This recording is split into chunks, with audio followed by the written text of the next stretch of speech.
2019년부터 소망교회 강단을 서서 말씀을 증거하게 된 김경진 목사입니다. 오늘 저는 말씀으로 살리라 라고 하는 제목으로 여러분에게 증거하고자 합니다. 동쪽으로 가세요. 김시성을 가진 사람들에게는 절대로 돈 빌려주지 마세요. 이응자가 들어간 대학에 원서를 내면 결국은 떨어지게 될 겁니다. 올해는 사고 날 위험이 있으니 여행은 절대로 떠나지 마세요.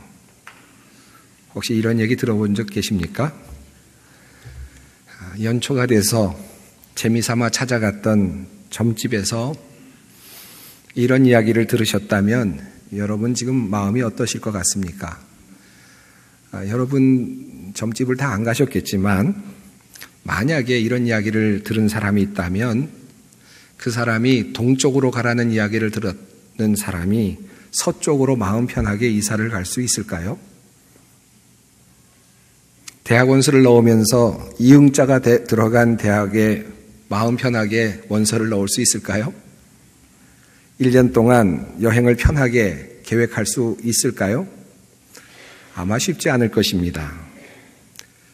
그것은 점집에 다녀온 사람이 만약에 그것을 조심하게 되었다면 그것은 그 점집에서 점을 보아준 사람이 신기가 있거나 또는 능력이 많아서라기보다는 그가 한 말에 내 자신이 그만 매여버렸기 때문인 것입니다. 오래전의 일입니다마는 어떤 여자 청년이 저를 찾아와서 상담한 일이 있었습니다. 울면서 찾아왔습니다.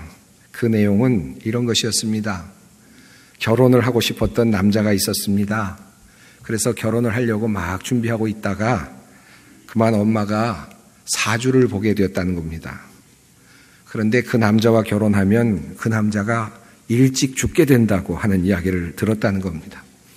그래서 마음에 근심이 됐습니다. 그 말이 그만 그를 사로잡은 것입니다. 계속 울고 아직도 그런 일이 발생하지도 않았는데 울고 울다가 결국 저를 찾아왔습니다. 그러면서 그는 이렇게 이야기합니다. 그 사랑하는 남자를 위해서 제가 헤어져 주겠다는 겁니다. 그 남자를 살리기 위해서 자기가 결혼하지 않겠다는 거였습니다. 참 딱한 일이었습니다. 사주를 보아준 어떤 사람의 말 한마디가 이렇게 사랑하는 사람도 그렇게 헤어지게 만들 수 있다는 것을 제가 알고 보았습니다. 교회 다니던 청년이었는데도 그만 그 사주의 위력 앞에서 어쩔 줄 몰라 하는 모습을 보면서 저 자신도 적지 않게 놀랐던 적이 있습니다. 인간이 사용하는 말에는 힘이 있습니다. 인간의 말은 단순한 소리가 아니죠. 단순히 어떤 진동수를 가진 파장이나 입자가 아닙니다. 인간의 말은 엄청난 힘을 가지고 있습니다. 언젠가 저의 딸이, 지금은 외국에 살고 있습니다마는 제 딸이 회사를 취직할 때 일입니다. 제가 나름대로 의미를 두고 조그마한 차를 타고 다니고 있었는데 아마도 그 모습을 보면서 나름대로 안쓰러웠던 것 같습니다.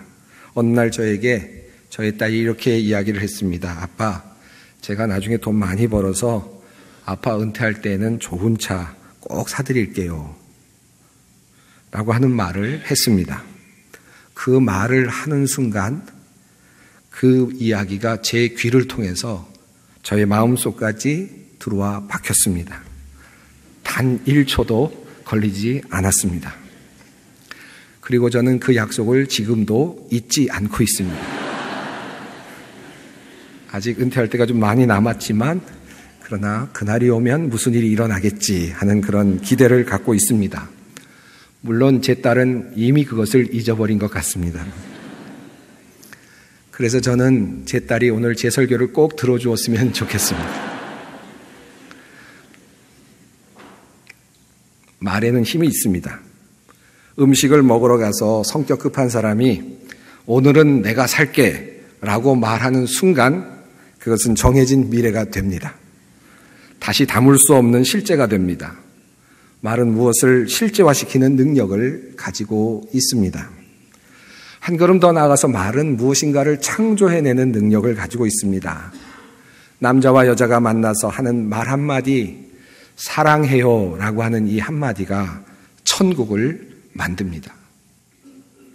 나는 더 이상 당신을 사랑하지 않아요. 혹은 어떤 드라마의 명대사처럼 당신을 부수어 버릴 거야 라고 하는 이 말은 지옥을 창조하게 됩니다. 된장녀라는 말을 쓰는 순간 이 세상에 없었던 그 된장녀가 이 세계 속에서 탄생하게 됩니다. 급식충이라고 하는 말을 쓰는 순간 우리의 10대들은 급식을 타먹는 벌레로 전락해 버리게 됩니다. 말이 시작되면 끊임없이 무엇인가가 만들어지고 창조되는 것입니다. 이것이 우리가 경험하는 말의 세계입니다. 말에는 힘이 있습니다. 말은 우리의 삶을 압도하며 말은 창조의 능력을 가지고 있습니다. 그렇다면 우리가 경험하는 이 말의 힘, 이 말의 능력은 도대체 어디에서부터 온 것입니까? 여러분 이 질문을 던져보셨습니까? 이 질문에 대하여 분명하게 인문학적으로든 과학적으로든 대답을 할 만한 사람은 그다지 많지 않을 것입니다. 인간이 가진 이 말의 힘은 도대체 어디서 온 것인가? 이 말의 능력, 말의 이 창조성은 도대체 어디서부터 근거한 것인가? 그런데 성경은 이 말의 힘, 이 말의 창조적 능력이 어디에서부터 왔는지를 분명하게 알려주고 있습니다. 그것은 바로 우리 인간은, 우리 사람은 하나님의 형상으로 창조되었기 때문이라는 것입니다. 하나님의 그 모습이 우리 안에 있기 때문이라는 것입니다. 원래 말의 힘은 인간의 능력이 아니라 어떤 피조물의 능력이 아니라 하나님의 속성이었음을 창세기 1장은 우리들에게 알려주고 있습니다. 하나님이 이르시되 말씀하시되 빛이 있으라 하시니 빛이 있었고, 하나님은 말씀으로 모든 천지 만물을 창조하였음을 성경은 우리들에게 알려주고 있습니다. 하나님께서 말씀하시면 모든 것은 실제가 되었습니다. 그러므로 하나님의 말씀은 그 자체로 창조의 힘이고 능력이었다고 할 수 있습니다. 태초부터 말씀이 계셨고 그 안에는 창조의 생명력이 있었고 그 모든 만물들이 바로 그것을 통해서 창조되었다는 것입니다. 우리는 말씀으로 모든 만물이 창조되었다는 이 성경의 증언을 그냥 피상적으로만 생각하는 경향이 있습니다만은, 그러나 우리들의 인간의 삶을 살펴보면 하나님의 말씀으로 만물이 창조되었다는 것을 충분히 공감해낼 수 있습니다.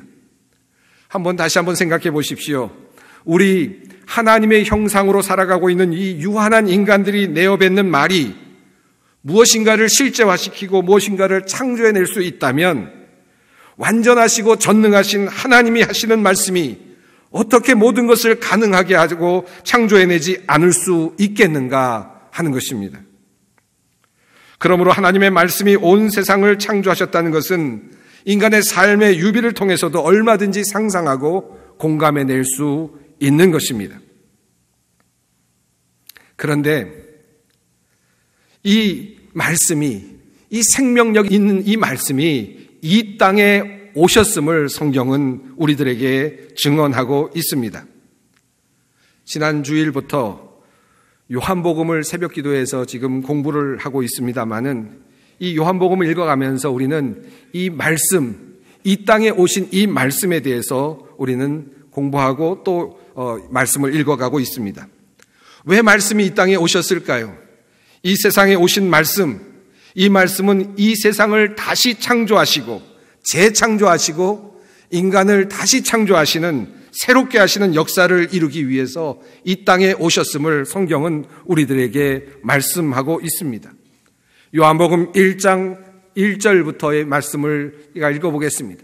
태초에 말씀이 계시니라. 이 말씀이 하나님과 함께 계셨으니 이 말씀은 곧 하나님이시니라.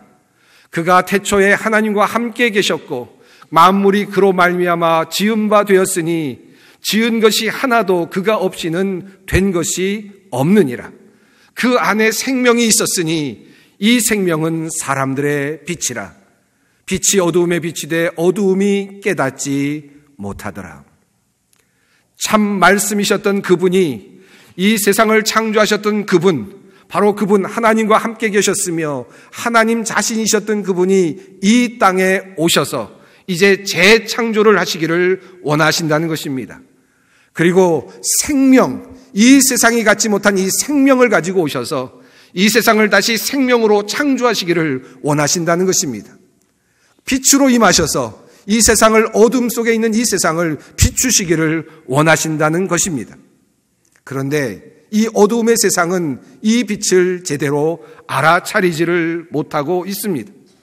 그러므로 증언이 필요했습니다. 그래서 우리 새벽 기도에서 읽은 것처럼 세례 요한이 이제 예수님을 가리켜서 이 사람을 보라, 이분이 바로 우리들의 생명이시고 이 땅에 오신 말씀이시다는 사실을 증언하게 되는 것입니다. 그때 이것을, 이 증언을, 이 말씀, 이 오신 생명을 받아들이면 우리는 새로운 창조물로 다시 바뀌게 되는 것입니다. 그러므로 요한복음 1장 12절은 이렇게 말합니다. 영접하는 자, 곧 그 이름을 믿는 자들에게는 하나님의 자녀가 되는 권세를 주셨으니. 이 말씀을 보면 믿는 자는 영접하는 자와 동일시되고 있습니다. 믿는다는 것은 무엇입니까? 머리로 생각하는 것입니까? 그것이 아닙니다. 믿는다는 것은 받아들이는 것입니다. 영접하는 것입니다. 영접하면 어떤 일이 일어납니까? 하나님의 자녀로 출생하게 된다는 것입니다. 새로운 창조가 일어나게 된다는 것입니다. 이 세상을 갖지 못한 새로운 창조물이 우리 안에 생겨나게 된다는 말씀입니다. 이 하나님의 자녀가 되는 권세라는 말씀을 읽다 보면 우리는 종종 권세라는 말에 방점을 두다 보니까 어떤 자격 요건, 어떤 자격을 획득하는 것으로 그렇게 이해하는 경향이 있습니다만은 이 말씀을 조금 더 잘 이해하려면 생물학적인 유비에서 찾는 것이 더 좋을 것 같습니다. 제가 새벽 기도회 때도 말씀드렸던 말씀입니다만은 남자와 여자가 사랑을 하고 여자가 남자의 생명의 씨앗을 받아들이게 되면, 영접하게 되면 그 안에 순간적으로 생명이 생겨나는 것입니다. 이 세상이 갖지 못했던 완전히 다른, 그런 다른 의미의 생명이 만들어지는 것입니다. 받아들이는 순간 이미 그 안에는 딸이든 아들이든 여인의 몸속에는 새로운 생명이 잉태하게 된 것입니다. 자녀가 태어나게 되는 것입니다. 마찬가지입니다. 말씀이신 예수 그리스도, 생명이신 예수 그리스도를 우리 안에 받아들이게 되면, 영접하게 되면 이미 생명은 시작되는 것입니다. 하나님의 자녀가 탄생하는 것입니다. 이것이 바로 영적인 진리입니다. 이것을 성경적인 용어로 우리는 거듭남이라고 말합니다. 죽고 다시 태어나는 것이 아니라 죽을 우리들의 인생 속에 영원한 생명이 자리 잡아 새로운 생명으로 출발하게 되는 것입니다. 성경과 교회는 사람들에게 육적인 탄생도 있지만 영적인 탄생이 있다는 점을 끊임없이 분명히 밝혀왔습니다. 이것이 바로 기독교의 핵심적인 진리입니다. 육적인 탄생은 창조주이신 하나님의 말씀으로 이루어졌지만 영적인 탄생은 이 땅에 오신 말씀, 생명으로 오신 말씀, 그 하나님의 말씀으로 이루어지게 되는 것입니다. 그 말씀을 통하여 우리는 새로운 생명, 이 세상이 갖지 못한 생명을 얻게 되는 것입니다. 감옥에 내가 있다고 한번 생각해 보십시다. 제가 아직 감옥에 살아야 될 시간은 1년이 남아 있습니다. 그런데 어쩐 일인지 간수장이 와서 감옥의 문을 열고 이렇게 말합니다. 석방입니다. 라고 그렇게 말합니다. 여러분, 이 말씀을 들었다면 여러분 어떻게 반응하시겠습니까? 1년이나 남았는데요. 아직은 나갈 때가 안 됐는데요. 나는 그냥 있어야 될 것 같은데 이 말은 가짜 같은데요. 이렇게 생각하고 남아있는 방법이 있을 것입니다. 그러나 다른 방법이 있습니다. 그 말을 그대로 받아들이고 석방입니다라는 말을 그대로 받아들이고 행동으로 옮기는 것입니다. 감옥을 벗어나는 것입니다. 두 가지 방법이 있습니다. 밖으로 나가는 것, 석방입니다라는 말을 듣고 그 말을 듣고 믿고 따라 나가는 것, 이것이 바로 믿음이라 할 수 있습니다. 마찬가지입니다. 예수께서 참 생명이 되신다는 사실을 믿는다면, 그래서 그 생명이 우리 안에 들어오시기를 원하신다는 사실을 알고 믿는다면 그것을 받아들이는 것입니다. 우리의 문을 여는 것입니다. 그 방법은 마치 감옥에서 걸어 나가는 사람이 있었던 것처럼 주님의 이름을 부르며 주님을 찾는 것입니다. 우리 주님께서는 밖에서, 우리의 문 밖에 서서 기다리고 계십니다. 내가 문 밖에 서서 너의 문을 두드리고 있다고 말씀하셨습니다. 문을 열면 내가 너에게 들어가 너와 함께 먹으며 함께 살겠다고 약속하고 계십니다. 그러므로 우리는 우리들의 말로 우리 주님을 불러야만 합니다. 우리 인간에게 주신 그 말의 힘, 창조할 수 있는 그 능력으로 우리는 그 말로 하나님을 부르는 것입니다. 생명 되시는 예수 그리스도를 부르는 것입니다. 주님, 내 안에 들어오셔서 나와 함께 해 주십시오라고 우리들의 말을 뱉는 순간 창조가 일어나는 것입니다. 말의 창조가 일어나는 것입니다. 하나님의 나라가 우리 안에 임하게 되는 것입니다. 이것이 바로 구원입니다. 참 쉽고도 어려운 신앙의 신비를 여러분에게 말씀드렸습니다. 우리는 이 말씀을 통하여 새로운 생명, 이 생명을 선물로 받게 되는 것입니다. 죽음의 세력이 지배하고 호령하는 이 세상을 넘어 영원한, 이 세상이 갖지 못한 생명을 우리 안으로 모셔드리게 되는 것입니다. 아마도 지금까지의 이야기를 들으시면서 오랜만에 옛날 부흥사들에게 들었던 말씀을 듣는구나 하고 향수에 젖으시는 분들이 계실지 모르겠습니다. 사실 그렇습니다. 저는 과거에 수많은 주님의 사자들이 증언해왔던 복음의 내용을 다시 말씀드렸습니다. 변한 것은 없습니다. 표현의 양식, 설명의 방식만 조금 다를 뿐입니다. 왜냐하면 이것은 복음이기 때문입니다. 바뀔 수 없는 진리이기 때문에 그렇습니다.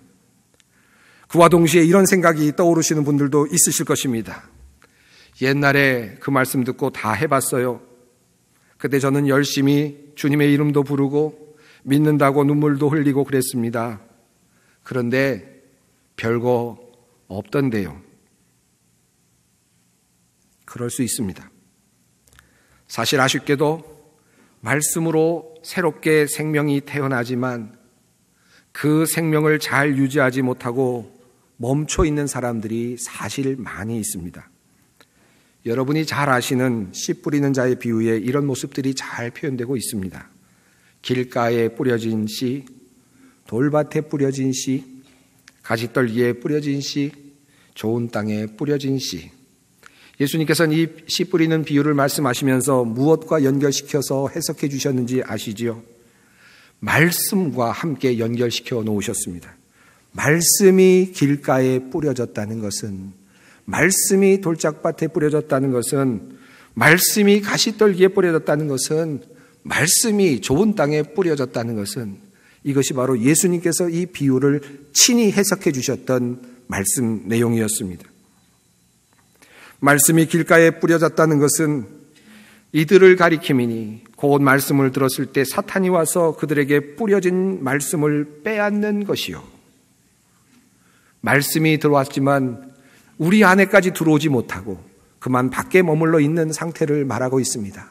아직 생명이 탄생되지 못하는 상태입니다. 결국은 아무것도 일어나지 않은 상태를 말하고 있습니다. 그 다음에 말씀하십니다. 이와 같이 돌밭에 뿌려졌다는 것은 이들을 가리킴이니 곧 말씀을 들을 때 즉시 기쁨으로 받으나 그 속에 뿌리가 없어 잠깐 견디다가 말씀으로 인하여 환난이나 박해가 일어나는 때에는 곧 넘어지는 자요. 말씀이 들어가서 생명으로 자리를 잡으려고 하기는 하지만 그러나 돌밭이어서 그러나 환난과 박해가 일어날 때에는 그만 그것이 생명력을 발휘하지 못하고 그대로 멈춰서 있는 상태를 이야기하고 있습니다. 또 말씀하셨습니다. 어떤 이는 가시떨기에 뿌려진 자니 이들은 말씀을 듣기는 하되 세상의 염려와 재물의 유혹과 기타 욕심이 들어와 말씀을 막아 결실하지 못하게 되는 자요. 말씀이 들어와서 생명력으로 자리는 잡았지만 그러나 여러 가지 생각들과 그리고 여러 가지 유혹 때문에 그 말씀의 생명력이 발휘되지 못하고 그냥 그대로 남아있는 상태로 있는 그 모습을 설명하고 있습니다. 좋은 땅에 뿌려졌다는 것은 곧 말씀을 듣고 받아 30배나 60배나 100배의 결실을 하는 자니라 라고 말씀하고 있습니다. 말씀을 받고 우리가 중생하고 새로운 생명으로 태어나지만 태어나서 생명력을 가지고 성장하는 사람이 있고 성장하지 못하는 사람들이 있다는 말씀입니다. 우리가 지금까지 우리들의 신앙이 성장하지 못하고 있었다면 어떤 이유이겠습니까? 우리가 말씀을 받지 못하고 그 말씀을 통해서 생명력이 자라지 못하게 한 것이 아닐까 하는 생각을 해보게 됩니다. 그럼에도 불구하고 우리가 하나님께 새 생명을 다시 일으키고 생명력을 불어넣을 수 있는 방법이 있습니다. 그것은 바로 말씀을 먹는 것입니다. 말씀을 먹는 것입니다. 예수께서 공생애를 시작하시기 전에 광야로 나가셔서 40일 동안 줄이셨습니다. 그리고 사탄은 예수께 와서 유혹을 하였습니다. 돌이 떡이 되게 하라는 것이었습니다.